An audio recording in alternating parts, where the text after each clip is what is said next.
The first time Lisa saw the note taped to the nursery door, her heart stopped. "You think I don't notice?" The words were written in crisp, almost printed handwriting, no signature, no date. Just 5 words, carved straight from her deepest fears and thrown in her face.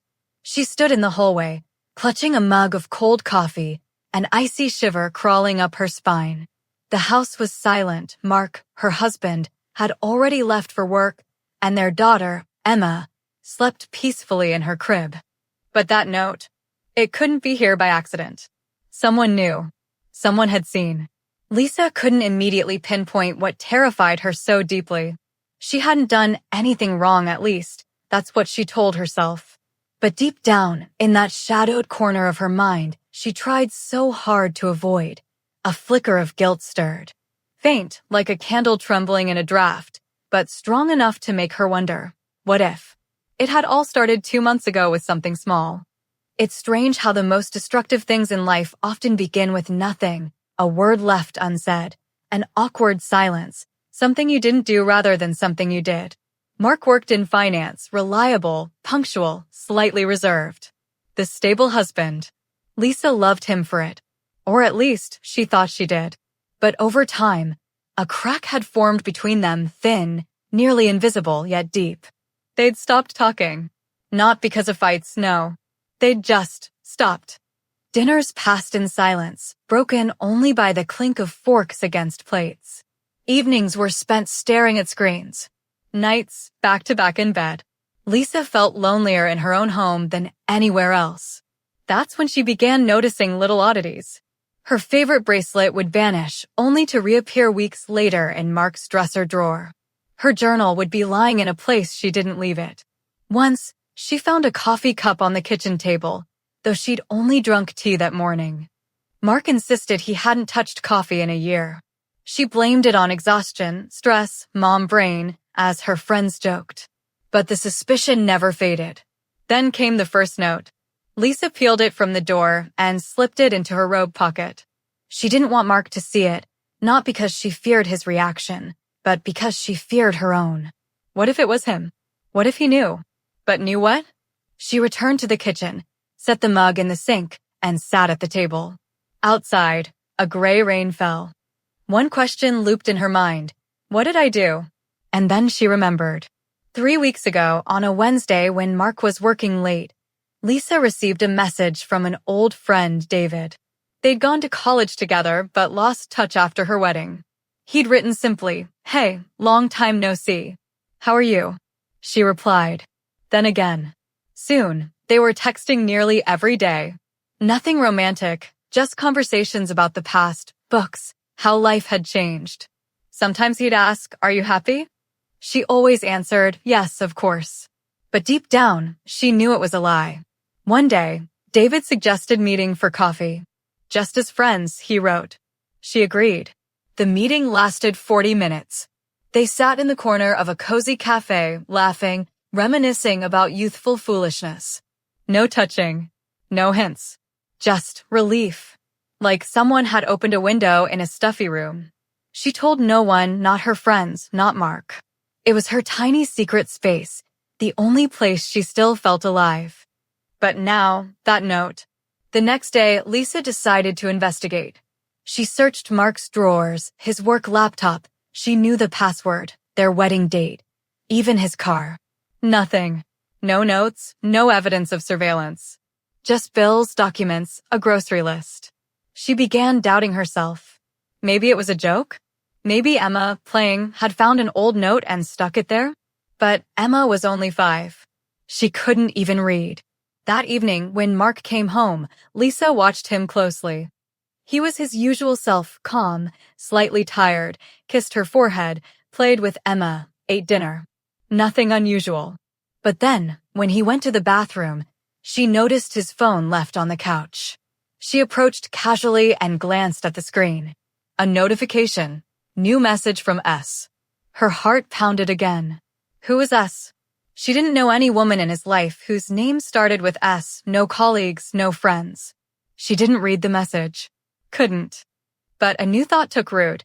What if he was the one cheating? What if the note wasn't about her, but about him? Maybe someone else was watching him too? The idea seemed wild, but it made sense.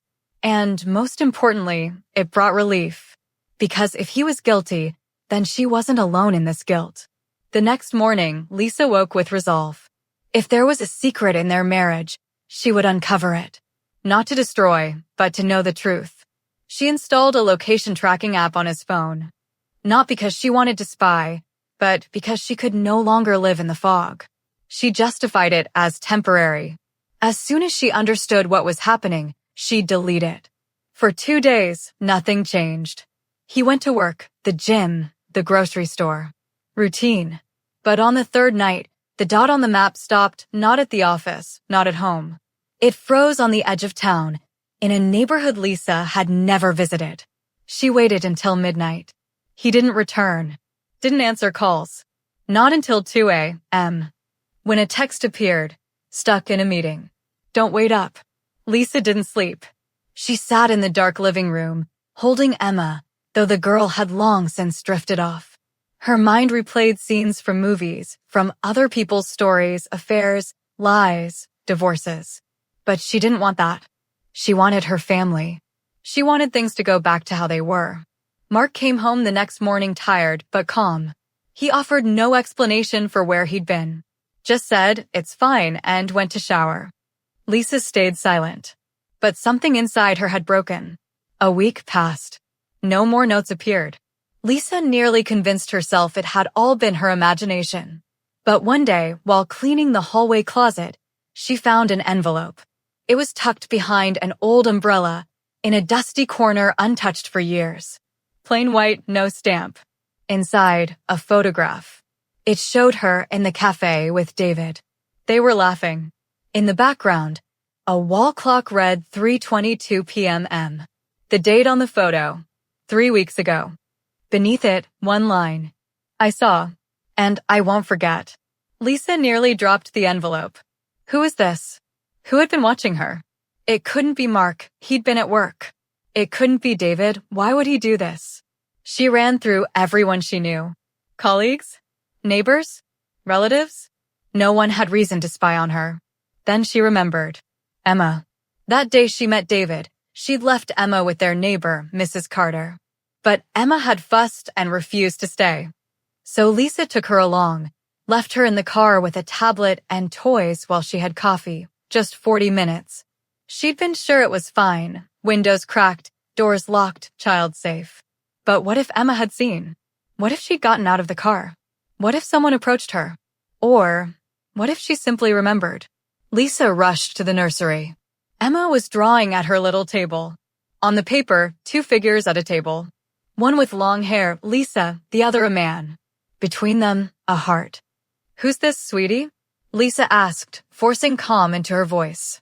You and the man, Emma replied, not looking up. What man? The one you had coffee with. He smiled at you. Daddy doesn't smile. Lisa sank to her knees. A lump rose in her throat.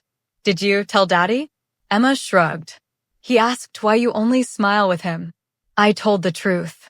Lisa went cold. Now it all made sense. Mark knew. He'd known everything. But instead of yelling, instead of accusations, he'd gone silent. And then, he started leaving notes. Not to blame her, but to remind her. To make her feel, every day, every minute, that he saw. That he remembered. This wasn't loud revenge. No shouting, no drama. This was quiet revenge. The vengeance of a hurt man who didn't know how to speak his pain, but knew how to make her feel it. That evening, Lisa approached Mark in the kitchen. He was washing dishes, not looking at her. Was it you leaving the notes? She asked softly. He froze. Then turned off the water and faced her. Did you think I wouldn't notice how you disappear into yourself? How you stare at your phone, how you smile at someone else's words. His voice was steady, but pain rang beneath it. I didn't want to accuse you. I wanted you to see, to understand. I'm still here. I'm still your husband. Not just the guy who pays the bills. Lisa began to cry, not from fear, not from guilt, but from relief. Because now, between them, there was truth. Messy, awkward, but real. I didn't cheat on you, she whispered. I just forgot how to talk to you. Mark stepped closer. For the first time in months, he hugged her. Then start now, he said. Tell me everything. The next morning, Lisa deleted the tracking app from his phone. She texted David, "Thank you for the memories. But my life is here." And she never replied to his messages again. She started really talking, about her fears, her boredom, how sometimes she felt invisible. Mark listened. Sometimes he stayed quiet. But he never turned away again. The notes never reappeared. But sometimes, when Lisa woke in the night and saw Mark watching her in the dark, she understood. The revenge was over. And love, real love, was just beginning again. Because true revenge isn't destruction. True revenge is giving someone a chance to make things right. And staying long enough to watch them try.